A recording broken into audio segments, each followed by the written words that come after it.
The 5-minute ZOHAR on the Parsha of the week.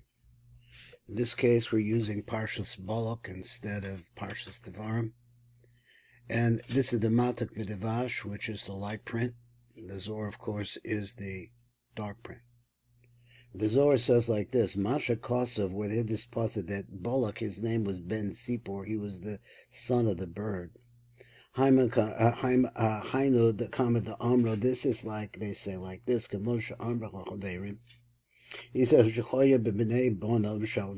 why?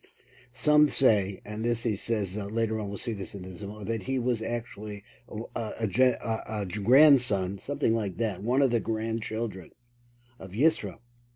Jehoiah Nikra Tzipor, who was called a bird. Why was he called a bird? The Fisha Parach Mimishpachta, because he flew away from his family, which were idolaters.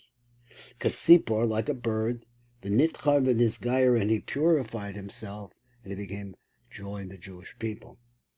But there's another reason why he's called, that is his father's name, is called by the name of a bird. Kikoyev ben Sipor Mamish, because he really was the son of a bird. What does that mean? As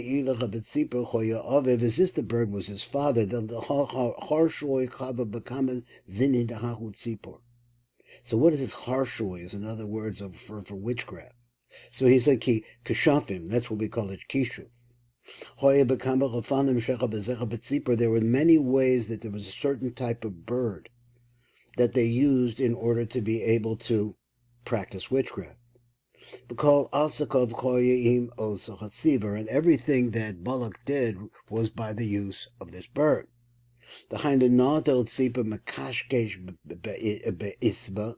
So he found the bird, and he smeared it, and he would rub some sort of an herb on the bird. Mifrak ba'avira, then it would fly into the air, and then he would use some kind of chant, whispered chants. It would fly into the air, so then the tzipor would go as an emissary of Balak, and would bring to Balak a certain kind of a plant that he might need. In other words, so that he could have the greatest chance of having success in the, I guess, what he's trying to do with his witchcraft. Also, he would do different things, and he would have different kinds of chants and different kinds of formulas. That he was able to arouse the deeds of witchcraft, but Maisa, in actual events, he would cause those spirits to do something, ubedibor, and speak. So he said that this bird then would come, and he had a certain plant in his mouth, and he would chirp in front of him. The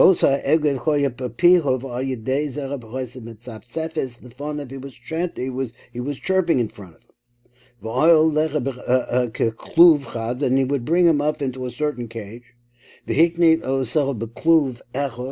So he says, this is Ka'ayin Chikosov, it's like this pasuk, it says Kakalav Male Ov, so it's like a cage full of birds. So it was a box, a structure to keep birds. Mekater Katarim, then he would offer different kinds of incenses from all these herbs that he had. Vehiter Kataris Lefanecho. In this way he was able to take the power of the other side, of Tuma, of uncleanliness, of low morality, the lowest morality. But Tzipor, onto the bird, lahashiv lo al kol mashalosov, in order to bring him back anything that he wanted.